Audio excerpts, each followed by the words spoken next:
Quantum online class में BSc first year के सभी बच्चों का स्वागत है।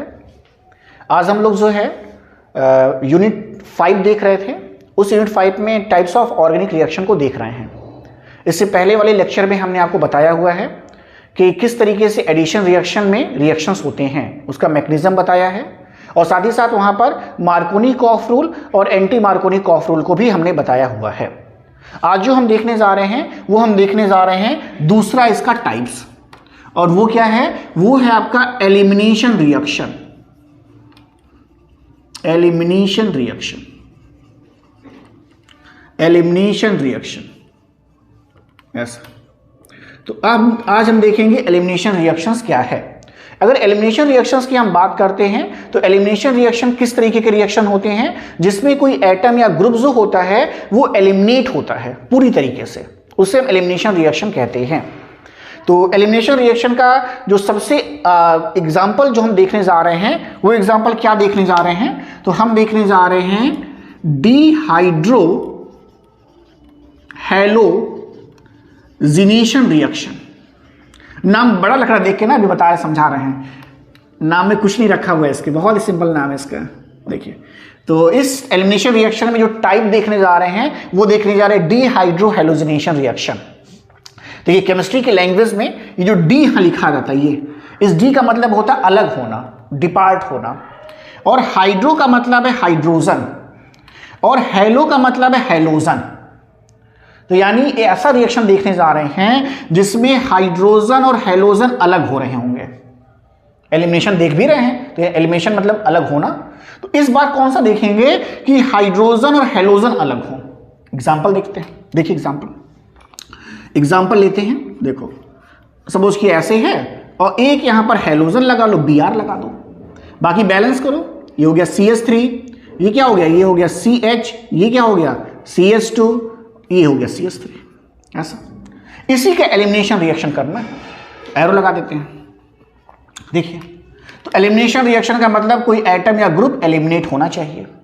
तो सपोज किया यहां इस कार्बन से Br एलिमिनेट हो रहा है, जहां से हैलोजन एलिमिनेट हो रहा है उसे अल्फा मानेंगे, और अगर इसके इस साइड कार्बन है तो उसे बीटा मानेंगे, अगर इधर भी कार्बन है तो वो भी बीटा कहलाएगा। ऐसा, तो ये अल्फा कार्बन जहां से हैलोजन हमने अलग किया है, इधर कार्बन है तो वो भी बीटा है, इधर कार्बन है तो वो भी बीटा है। तो हो क्या सकता है कि अगर अल्फा कार्बन से हैलोजन यहां से अलग हो रहा है तो क्या हो सकता है, इस बीटा कार्बन से हाइड्रोजन जाएगा बाहर। क्लियर है? तो इस कार्बन से भी हाइड्रोजन जा सकता है और इस कार्बन से भी हाइड्रोजन जा सकता है, क्योंकि दोनों बीटा है, दोनों बराबर हैं। तो यानी पॉसिबिलिटी क्या क्या हो सकती है? तो पॉसिबिलिटी दो तरीके की देखी हो सकती है। दो पॉसिबिलिटी, ऐसा दो पॉसिबिलिटी क्या क्या हो सकती है? तो देखिए हम लिखने जा रहे हैं। देखिए CH3 तो वैसे ही लिखा जाएगा, इसमें कोई भी रिएक्शन नहीं हुआ है तो CH3 हमने वैसे ही लिख दिया है। पहला पॉसिबिलिटी, इससे क्या कर रहे हैं, एक हाइड्रोजन कम कर रहे हैं। हम ये मान के चल रहे हैं कि अल्फा कार्बन से जो है हैलोजन जा रहा है बाहर और बीटा से, इस बीटा से हाइड्रोजन, तो ये क्या हो जाएगा? ये हो जाएगा CH, एक हाइड्रोजन कम कर दिया। और ये क्या हो जाएगा? ये भी हो जाएगा आपका CH, ये भी CH हो जाएगा। और ये सिंगल बॉन्ड बदल जाएगा डबल बॉन्ड में। जब आपको एलिमिनेशन रिएक्शन बता रहे थे तो हमने वहां भी एग्जांपल दिया था कि एक यहां पर पाई बॉन्ड इंक्लूड हो जाएगा बैलेंस करने के लिए। तो ऐसा ही देखिए हमने डबल बॉन्ड कर दिया है। यहां पे कुछ रिएक्शन नहीं हुआ है तो CH3 वैसे ही कॉपी कर लो, ऐसा। तो एक ये बन सकता है। अच्छा, दूसरी पॉसिबिलिटी भी यहां पर है। दूसरी पॉसिबिलिटी क्या है कि भाई CH3 फिर लिख लो वैसे ही। देखो लिख दिया ऐसा। इस बार CH2 ऐसे ही रहने दो, ऐसे ही। ये देखो क्या है, ये CH कर लो, Br यहां से अलग होगा और साथ में डबल बॉन्ड आएगा। इस बार जो हाइड्रोजन है यहां से हटाओ, यानी ये CH2 कर लो ऐसे। तो देखो दो पॉसिबिलिटीज हैं, एक पॉसिबिलिटी जो ऊपर है, दूसरी पॉसिबिलिटी नीचे है। अब फिर दिक्कत यही आ रही है कि इन दोनों में मेजर प्रोडक्ट कौन सा है, कौन सा ऐसा प्रोडक्ट है जिसकी मात्रा ज्यादा बनेगी, कौन ज्यादा मात्रा में बनेगा। अब ये डिसाइड कैसे होगा? देखो भाई दोनों पॉसिबिलिटी थी। अब इसको डिसाइड करने के लिए फिर एक रूल आ रहा है और यही रूल जो है यहां पर इंपॉर्टेंट है। तो कौन सा रूल आने वाला है? तो सेट्ज़ेफ रूल आने वाला है।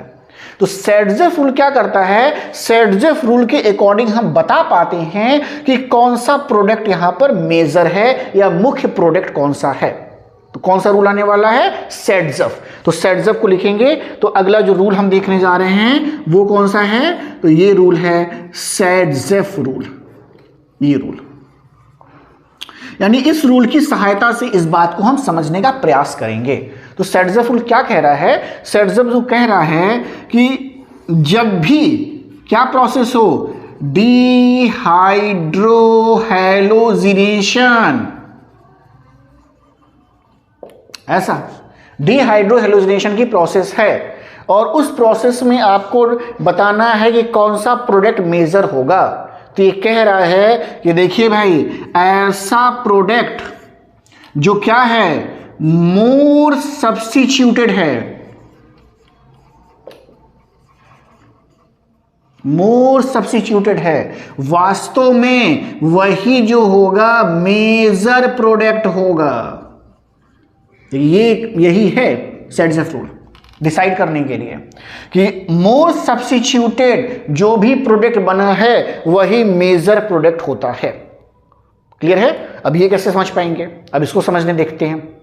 देखिए कुछ नहीं करना है, जहां पर रिएक्शन हुआ है, जैसे देखिए पहली बार में हमने इस कार्बन को लिया था, इस कार्बन को, तो उन्हीं दोनों कार्बन को ऐसे रिंग में ले लो ऐसे। अगली बार हमने इस कार्बन को इस कार्बन को लिया था, मतलब इस कार्बन और इस कार्बन को, तो उनको ऐसे रिंग में रख लो समझने के लिए ऐसे। बाकी से कोई मतलब नहीं है, बाकी तो हमने कॉपी किया हुआ है, तो बाकी से मतलब नहीं है। अब देखिए कह रहा है मोर सब्स्टिट्यूटेड, मोर सब्स्टिट्यूटेड का मतलब समझ लें तो वहां को बताना नहीं पड़ेगा आपको। देखिए ऐसा मान लीजिए आपके पास CH4 है ऐसे, अब क्या करिए CH4 से एक जो है हाइड्रोजन कम कर दीजिए ऐसे, तो क्या हो जाएगा, ऐसे हो जाएगा। अच्छा भाई इस बार 2 हाइड्रोजन का कम कर दो तो, और 2 हाइड्रोजन की जगह पे 2x लिख दो, ऐसे लिखोगे ना।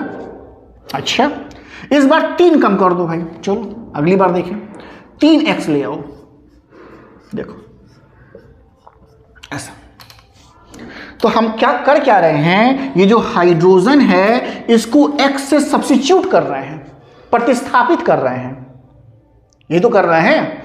जैसे जैसे हाइड्रोजन की संख्या कम हो रही है वैसे वैसे x की संख्या बढ़ती जा रही है। तो सबसे अधिक सब्स्टिट्यूशन किसका हुआ है, तो सबसे अधिक सब्स्टिट्यूशन देखिए इसका है। क्यों, क्योंकि देखिए वहां 3 हाइड्रोजन कम है, यानी कहने का मतलब है कि जिसका सब्स्टिट्यूशन ज्यादा होगा उसमें हाइड्रोजन की संख्या कम होती है, यही तो मतलब है। देखिए यहां पर हाइड्रोजन की संख्या 3 है तो खाली 1 हाइड्रोजन सब्स्टिट्यूट हुआ है, यहां पर 3 हाइड्रोजन सब्स्टिट्यूट हुए हैं। क्लियर है? रूल क्या कहता है कि मोर सब्स्टिट्यूटेड, मोर सब्स्टिट्यूटेड का मतलब है कि जिसके पास हाइड्रोजन की संख्या कम हो वही मेजर प्रोडक्ट है। अब तुलना करिए, कंपेयर करिए, देखिए CH यहां भी है, CH यहां भी है, नहीं कंपेयर हो पाएगा। ये देखिए CH, लेकिन देखिए यहां CH2 है, किसका सब्स्टिट्यूशन ज्यादा है, इस CH का कि CH2 का? देखिए यहां से समझिए किसका ज्यादा है भाई, इसका ज्यादा है क्योंकि हाइड्रोजन कम है। तो ये जो प्रोडक्ट बना ये मेजर है। क्यों? क्योंकि इसका सब्स्टिट्यूशन ज्यादा है। बात समझ में आपको आ रही है? जिसका सब्स्टिट्यूशन ज्यादा है वो मेजर प्रोडक्ट है। यानी कहने का मतलब है कि ये जो प्रोडक्ट आप देख रहे हो बेटा ये मेजर प्रोडक्ट है ऐसा, और ये जो आप देख रहे हो ये क्या है, ये माइनर प्रोडक्ट है। ये कहने का मतलब है कि भाई ये मेजर हो ये माइनर है। तो जब कभी भी डिहाइड्रोहैलोजिनेशन रिएक्शन है और आपको ये पता लगाना होगा कि कौन सा मेजर प्रोडक्ट है कौन सा माइनर प्रोडक्ट है, तो वहां पर जो रूल का इस्तेमाल करेंगे उसको कहते हैं सेडजेफ रूल। और सेडजेफ रूल क्या कहता है कि डिहाइड्रोहैलोजिनेशन की प्रोसेस में ऐसा प्रोडक्ट जिसका सब्स्टिट्यूशन ज्यादा होगा वही आपका मेजर प्रोडक्ट होगा, जिसका सब्स्टिट्यूशन कम होगा वो माइनर कहलाएगा। सब्स्टिट्यूशन कैसे पहचानेंगे? हाइड्रोजन की संख्या को देखकर, जिसमें हाइड्रोजन की संख्या कम आएगी उसका सब्स्टिट्यूशन ज्यादा है, जिसमें हाइड्रोजन की संख्या ज्यादा आएगी उसका सब्स्टिट्यूशन कम है। इस बात को ध्यान रखेंगे तो सेड्जफ रूल को समझना आसान है। एलिमिनेशन रिएक्शन में केवल सेड्जफ रूल ही देख के जाएंगे। मैं आपको केवल इंपॉर्टेंट बता रहा हूं, बाकी चीज़ें मैं खुद से कट करता हूं। मैं वही चीज़ बताता हूं जो आपके एग्जामिनेशन में आएगा और जो आपको समझने की आवश्यकता है। तो सेड्जफ रूल मैंने यहाँ बताया आपको इस एलिमिनेशन रिएक्शन से। एडिशन रिएक्शन से मैंने आपको मार्कोनिकॉफ बताया है, एंटी मार्कोनिकॉफ बताया है। इसके आगे हम देखने जा रहे हैं वो हमारा होगा सब्स्टिट्यूशन रिएक्शन। उसमें हम SN1 SN2 बताएंगे आपको, लेकिन इसमें नहीं बताएंगे क्योंकि ये वीडियो काफ़ी लंबा हो जाएगा। तो मैं जानबूझ के इस वीडियो को छोटा बना रहा हूँ जिससे आपको समझ सकें अच्छे से, कई बार आप देख सकें इसको। तो आप इसको अच्छे से देखें, नोट जरूर करते रहो भाई, सब चीज़ें, सारी चीज़ों का नोट बनाते रहो, अदरवाइज फिर लास्ट टाइम में आपको बहुत दिक्कत आएगी। तो नोट बनाते रहिए साथ में, और वीडियो जब भी मन के आप देख सकते हैं। तो आज के लिए बस इतना ही, अगली वीडियो में फिर मुलाकात होगी, तब तक के लिए थैंक यू। अच्छा हाँ, लाइक कर दो भाई, लाइक तो कर दिया करो। और वो लाइक नहीं करते हो, लाइक नहीं करोगे तो बनाएंगे कैसे हम? तो लाइक ज़रूर किया करें, सब्सक्राइब भी करें और भी अपने फ्रेंड से सब्सक्राइब कराएं। Okay okay, thank you.